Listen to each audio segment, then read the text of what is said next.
Ladies and gentlemen, നിങ്ങൾക്ക് എല്ലാവർക്കും അറിയാം എന്റെ മിനി കൂപ്പർ ഗിവ് അവയുടെ വീഡിയോ ഞങ്ങൾ റിലീസ് ചെയ്തു. ഇനിയും അതുപോലത്തെ വീഡിയോസ് ചെയ്യണമെന്ന് പറഞ്ഞൊരു 10,000 റെസ്പോൺസ് എനിക്ക് ഇൻസ്റ്റാഗ്രാമിൽ വരുന്നുണ്ട്. അബൂലക്കി സെന്ററിന്റെ പ്രത്യേക സമ്മാനങ്ങൾ, സുഹൃത്തുക്കളെ 1ാം സമ്മാനം TV, 2ാം സമ്മാനം സൈക്കിൾ. ഇപ്പൊ നിങ്ങൾക്ക് ഒരുവിധപ്പെട്ട എല്ലാവർക്കും എന്റെ ഇവിടുത്തെ പരിപാടി നന്നായിട്ട് അറിയാം. അല്ല, ഞാൻ ഈ ചോദ്യം ചോദിക്കാനുള്ള മെയിൻ കാരണം എന്ന് പറഞ്ഞാൽ അൻവിൻ ബ്രോ, ഞാൻ പറഞ്ഞില്ലേ വളരെ റീസെന്റ് നമ്മളൊരു ഇന്റർവ്യൂല് ഈ പറയുന്ന പോലെ റിട്ടയർഡ് ലൈഫാണ്. അതാ നിന്റെ വിഷമം അല്ല? പിന്നെ നിങ്ങളുടെ ഈ ലൈഫ് സ്റ്റൈല് കണ്ടിട്ടേ ഇൻസ്പയർഡ് ആയിട്ട്, അല്ലെങ്കിൽ ലൈക്ക് ഇതുപോലെ എത്തണം, അല്ലെങ്കിൽ ഇങ്ങനെയൊക്കെ ആവണം എന്നുള്ള തോട്ട്സ് ഉള്ള കുറെ ഈ ഓഡിയൻസ് തന്നെ. ഞാൻ അൻവിൻ ബ്രോയുടെ കമന്റ് സെക്ഷൻസ് ഒക്കെ കണ്ടിട്ടുണ്ട്. ലോക പൊട്ടനാണ്. അപ്പൊ ഇവർക്കാർക്കും ഇവരെല്ലാം വിചാരിക്കണ മറ്റേ സക്സസ്ഫുൾ ആയിട്ടിരുന്ന് കൊണയടിക്കണതാണെന്നാണ്.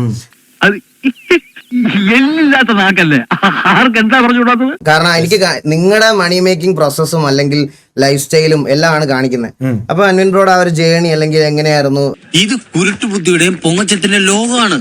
ഇവിടെ പിടിച്ചു നിൽക്കണമെങ്കിൽ നമ്മളും അങ്ങനെയൊക്കെ ഒന്ന് ആവണം. അപ്പൊ എനിക്ക് ഒബ്വിയസ്ലി മനസ്സിലാവും അൻവിൻ ബ്രോയുടെ കോണ്ടന്റ് ഒരിക്കലും മണി മേക്കിങ്ങിന് വേണ്ടിയിട്ടാണെന്ന് എനിക്ക് തോന്നിയിട്ടില്ല. ചോദ്യം എന്താണെന്ന് വെച്ച് കഴിഞ്ഞാൽ മിന്നുന്നതെല്ലാം പൊന്നാണ്.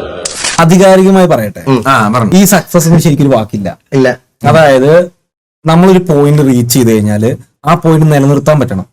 അതാണ് ശരിക്കും ഒരു സക്സസ്ഫുൾ റൂട്ട് എന്ന് പറയുന്നത്. ഉച്ചവന്മാരൊക്കെ ഇത് കാണടാ, എല്ലാത്തിനും വന്ന് മെൻഷൻ ചെയ്യുന്നവന്മാർ ഇത് കാണടാ നീക്കാ. അല്ലാണ്ട് ഇപ്പൊ സക്സസ്ഫുൾ എന്താ ഉദ്ദേശിച്ചാൽ നമുക്കൊരു 300 മില്യൺ ലോട്ടറി അടിച്ചു കഴിഞ്ഞാൽ ഓക്കെ, പിന്നെ സെറ്റിൽ ആവാന്ന ഒരു ഉദ്ദേശം അതല്ല ശരിക്കും സക്സസ്ഫുൾ വരുന്നത്. നമുക്ക് എന്ത് നമ്മൾ ഉണ്ടാക്കിയോ അത് മെയിൻറ്റെയിൻ ചെയ്യാൻ പറ്റണം. അത് മെയിൻ ചെയ്തൊരു പാത്ത് ക്രിയേറ്റ് ചെയ്തിട്ടാൽ അത് സക്സസ് ആ.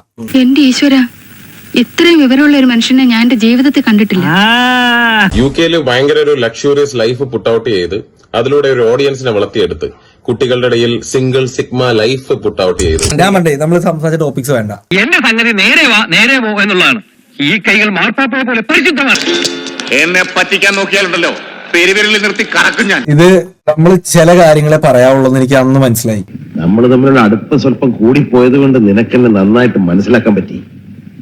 അതുകൊണ്ട് തന്നെ എന്നെ ഒന്നാന്തരം വിഡ്ഢിയാക്കാൻ നിനക്ക് പറ്റി. നീ ഒന്ന് സമാധാനമായിട്ട് ഇരിക്കുക കേശവൻകുട്ടി. എങ്ങനെ സമാധാനപ്പെടും കേശവൻകുട്ടി? ഇതൊരു ചാൻസ് ആണ്, നമുക്കൊന്ന് ലാവിശാവണ്ടാ. നീ ഇതൊക്കെ ഒന്ന് വലിച്ചൊരിട്ട് എന്നെ പോലെ പാന്റും ഷർട്ടൊക്കെ ഇട്ട് ഒന്ന് സുമുഖനാവും. ഒരു കൂളിംഗ് ഗ്ലാസ് കൂടി വെച്ചോ, ബാക്കി നമുക്ക് വരുന്നോടത്ത് വെച്ചാണ്.